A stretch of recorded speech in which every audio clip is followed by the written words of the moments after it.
নমস্কার। আজকে একটি খুব ইন্টারেস্টিং বিষয় নিয়ে আলোচনা করব। বিষয়টি অবশ্যই জ্যোতিষ কেন্দ্রিক বিষয়।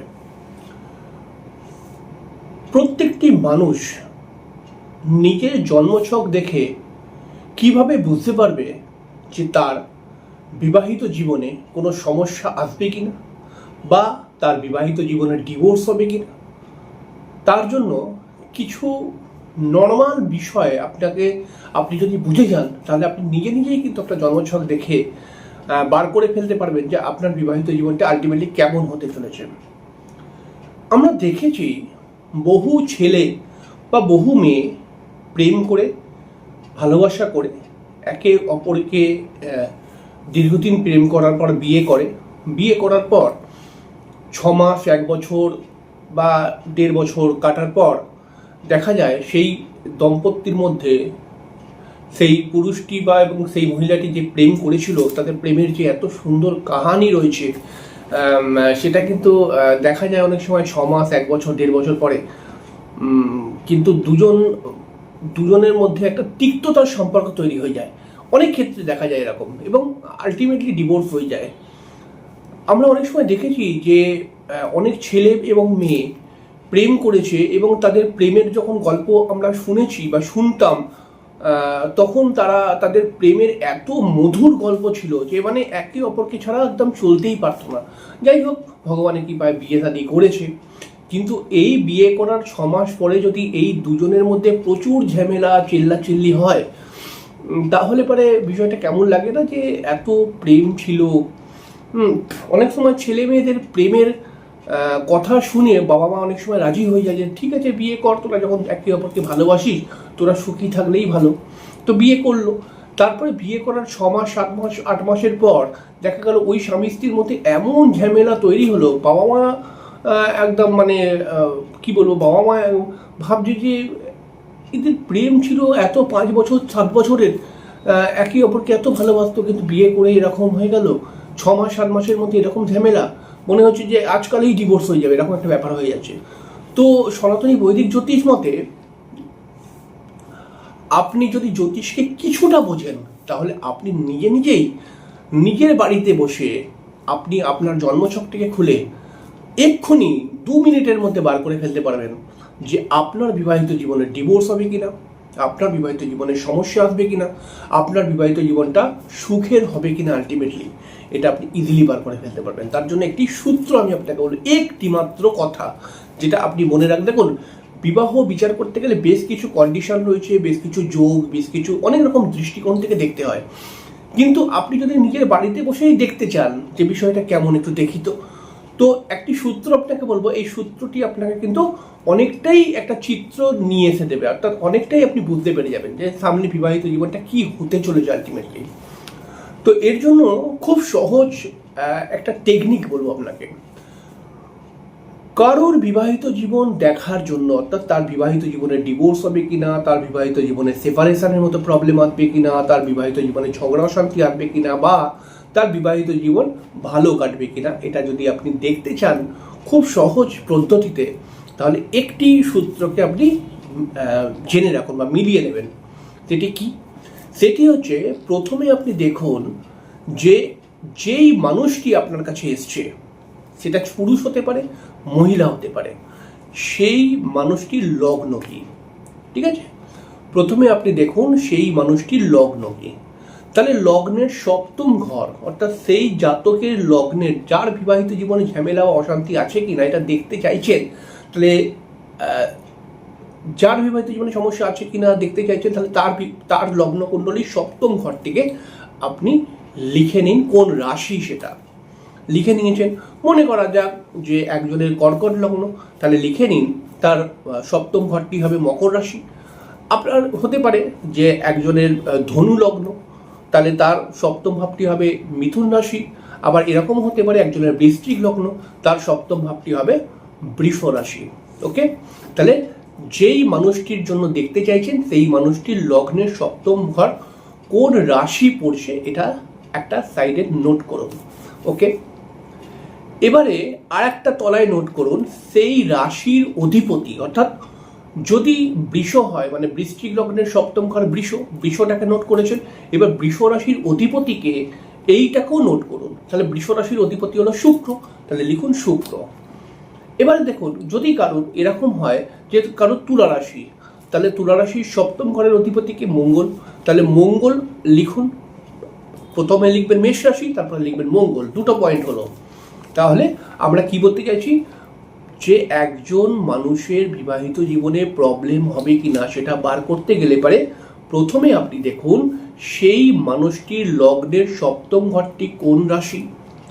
দ্বিতীয়বারে লিখুন সেই মানুষটির লগ্নের সপ্তম ঘরের মালিক কে, লিখেছেন। এবারে 3 নম্বরে লিখবেন, যদি পুরুষ হয়, পুরুষ বলবো না, ওভারঅল বিবাহের কারক গ্রহ শুক্র, কিন্তু ওভারঅল বিবাহিত জীবনের কারক গ্রহ শুক্র কিন্তু, তাহলে আপনি লিখুন শুক্র। ঠিক আছে, তাহলে 3টে পয়েন্ট আমরা পেলাম, সপ্তম ঘরের রাশিটি, সপ্তম ঘরের অধিপতি এবং সপ্তম ভাব কারক গ্রহটি, 3টি আমরা পেয়েছি। এইবার এই 3টি জন্মছকের মধ্যে এই 3টি জায়গাতে মিলিয়ে 5টি যদি অশুভ গ্রহের প্রভাব থাকে, তাহলে বলে দিন তাকে আপনার কিন্তু একদিন না একদিন ডিভোর্স বা সেপারেশনের মতো প্রবলেম চলে আসবে। আপনার বিবাহিত জীবনে কিন্তু প্রচন্ড অশান্তি আসবে। আবার বলছি, কেমন করে 5টি ভাবে দেখবেন, দেখুন মনে করা যাক যে একজনের ধনু লগ্ন দিয়ে আমি বোঝাচ্ছি, বা বৃশ্চিক লগ্ন দিয়ে বোঝাচ্ছি। তাহলে বৃশ্চিক লগ্নের সপ্তম ঘরে হচ্ছে বৃষ রাশি। বৃষ রাশির মধ্যে মনে করা যাক যে কে বসে রয়েছে, মঙ্গল বসে রয়েছে। বৃশ্চিক লগ্নের অধিপতি মঙ্গল সপ্তম ঘরে গিয়ে বসে রয়েছে। তাহলে সপ্তম ঘরে আলটিমেটলি আমরা একটি পাপক গ্রহকে পেয়েছি, তাই না? এবারে ওই বৃষ রাশিটির অধিপতি মানে বৃশ্চিক লগ্নের সপ্তম ঘরের মালিক যে বৃষ রাশি, সেই বৃষ রাশির মধ্যে মঙ্গল বসে রয়েছে। এবার বৃষ রাশির অধিপতি শুক্র, সেই শুক্র অন্য কোনো জায়গায় কার সঙ্গে বসে রয়েছে, রাহুর সঙ্গে বসে রয়েছে। এবং মনে করা যাক রাহুর সঙ্গে বসে রয়েছে এবং শনি সেই শুক্রকে দেখছে, মনে করা যাক। তাহলে আমরা কটা প্রভাব পেলাম, আমরা কিন্তু টোটাল 5টা প্রভাব পেয়ে গেলাম। কি করে পেলাম দেখুন, প্রথমে বৃশ্চিক লগ্নের সপ্তম ঘরে যেই রাশি, সেই রাশির মধ্যে একটি পাপক গ্রহ পেয়েছি মঙ্গল। লগ্ন সাপেক্ষে শুভ গ্রহ অশুভ গ্রহ এসব কিছু দেখবেন না। প্রথমে দেখুন আমি লগ্নের সপ্তম ঘরের মধ্যে একটি পাপক গ্রহ পেয়েছি যার নাম হচ্ছে মঙ্গল, মানে একটি পাপক গ্রহ। দ্বিতীয় নম্বরে সেই ঘরটির অধিপতি গ্রহ শুক্র, সেই শুক্র রাহুর সঙ্গে বসে রয়েছে, কেতু দেখছে অটোমেটিক্যালি। রাহুর সঙ্গে যদি বসে থাকে তার মানে কেতু দেখছে, এবং শনিও তাকে দেখছে আর কি বললাম। তাহলে আমরা কটা ওই শুক্রের উপর প্রভাব পেলাম অশুভ গ্রহের, 3টি অশুভ গ্রহের প্রভাব পেয়েছি। একটি হচ্ছে রাহুর সঙ্গে বসে রয়েছে, একটি কেতু তাকে দেখছে 2টি, এবং শনিও তাকে দেখছে। তাহলে 3টি প্রভাব পেয়ে গেলাম। ঠিক আছে, এবারে আমরা দেখব আমরা কটা পেলাম। দেখুন, একটা হচ্ছে বৃষ রাশির মধ্যে আমরা গুনতে বলেছিলাম, এরপরে বৃষ রাশির অধিপতি গ্রহটাকে গুনতে বলেছিলাম, এরপরে আমরা বিবাহের কারক গ্রহ শুক্র। তাহলে শুক্রের বেলায় আবার সেই 3টি গ্রহ চলে আসবে, রাহু কেতু এবং শনি দেখছে। তাহলে আমরা এরকম করে যদি দেখি, তাহলে আমরা কিন্তু 5টির উপরে অশুভ গ্রহর প্রভাব কিন্তু পেয়ে গেছি। এখানে সোজাসুজি বলে দিন আপনার বিবাহ একদিন না একদিন ডিভোর্স হবেই, সেপারেশনের মতো প্রবলেম আসবেই আসবে। খুব সহজ টেকনিক। ধরুন আরেকটা উদাহরণ দিয়ে বুঝিয়ে দিচ্ছি। ধরুন কারোর মনে করা যাক মিথুন লগ্ন, মনে করা যাক। তাহলে আমি কি বলেছি, মিথুন লগ্নের সপ্তম ঘরটি কোন রাশি, মনে করা যাক মিথুন লগ্নের সপ্তম ঘরটি ধনু রাশি। তাহলে ধনু রাশির মধ্যে মনে করা যাক কোনো গ্রহ নেই, হয়ে গেল। এবারে আমরা দ্বিতীয় পয়েন্টে কি বলেছি, যে সপ্তম ভাবের অধিপতিকে, সপ্তম ভাবের অধিপতি হচ্ছে বৃহস্পতি। সেই বৃহস্পতি বসে রয়েছে জন্মছকের কোনো না কোনো একটি জায়গাতে, মঙ্গলের সঙ্গে বসে রয়েছে বৃহস্পতি এবং রাহুও তাকে দেখছে। তাহলে সপ্তম ঘরের অধিপতিকে যদি দেখি আমরা 2টি পাপক গ্রহের প্রভাবে আছে। এবারে আমরা দেখলাম যে ওই মানুষটির বিবাহের কারক গ্রহকে শুক্র, শুক্র বসে রয়েছে, কিন্তু দেখতে পাচ্ছি আমরা শনির সঙ্গে, এবং সেই শুক্রকে কিন্তু আরেকটি অন্য কোনো পাপক গ্রহ দেখছে, মনে করা যাক রবি দেখছে। তাহলে আমরা 5টি পাপক গ্রহের প্রভাব পেয়ে গেলাম। আমরা এখানে বলে দেবো আপনার বিবাহিত জীবনে সমস্যা আসবেই, কিন্তু আসবেই আসবে। এবার মনে করা যাক এরকম হলো যে আপনার কোনো মানুষের জন্মছকের মধ্যে লগ্নের সপ্তম ঘরটি দেখলাম কোনো পাপগ্রহ নেই, শুভ গ্রহ বসে রয়েছে, যে কোনো একটি শুভ গ্রহ বসে রয়েছে।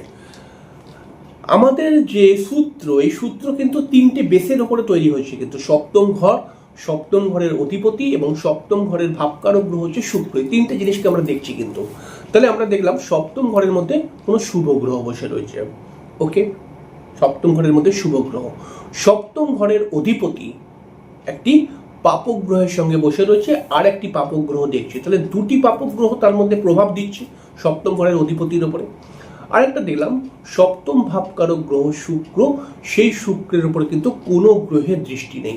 তাহলে আমরা দুটি পাপক গ্রহের দৃষ্টি পেয়েছি সপ্তম ভাবের কারক, মানে সপ্তম ভাবের অধিপতির উপরে দুটি পাপক গ্রহের প্রভাব ছিল। তাহলে আমরা এখানে বলে দেবো যে যেহেতু তিনটে মিলিয়ে দুটি পাপক গ্রহের প্রভাব পেয়েছি, আমরা বলবো আপনার বিবাহিত জীবন চলবে, কিন্তু মাঝে মধ্যেই একটু অশান্তি হবে। এই রকম ভাবে যদি আপনি প্রেডিকশন করে দেন শর্টকাটের মধ্যে, তাহলে আপনি দেখবেন অনেকটাই মিলে যাবে। হ্যাঁ, আরও কিছু জটিল জায়গায় দেখতে হবে। এখন দেখুন, যার ধরুন এই তিনটি মিলিয়ে 5টি পাপক গ্রহের প্রভাব আসছে, তার তো বিবাহিত জীবন খারাপ হবেই। এবারে কেউ তো চায় না যে আমার বিবাহিত জীবনটা খারাপ হোক, কিন্তু এটাকেও তো রোধ করা যাবে না, 5টি পাপক গ্রহ তো দেখছে। তো সেই ক্ষেত্রে প্রতিকার প্রতিবিধান করে ব্যাপারটাকে কন্ট্রোল করার মতো একটা জায়গায় আনতে হবে, যাতে সেই মানুষটিও বিবাহিত জীবনে সুখটা পায়। আর সে যদি কোনো প্রতিকার প্রতিবিধানকে না মানে, তাহলে কোনো শক্তি তাকে সুখ দিতে পারবে না। যত খরচা করে বিয়ে করে দিন, ঠিক আছে, যত ভালোবেসে বিয়ে করে নিন, যত ভালো ছেলের সঙ্গে বিয়ে করে নিন, আপনাদের বিবাহিত জীবনে প্রবলেম আসবেই। হ্যাঁ, প্রথমে কিন্তু ভালোবাসার অনেক রূপ আপনি দেখতে পাবেন, মানে ভালোবাসা, পুরোপুরি ভালোবাসা, মানে ঠিক আছে, এটা দেখতে পাবেন, ঠিক আছে। কিন্তু কয়েক দিন বা কয়েক মাস, কয়েক বছর, একটা বছর পার হয়ে যাক, তারপরে আপনি দেখবেন রঙটা কি হচ্ছে।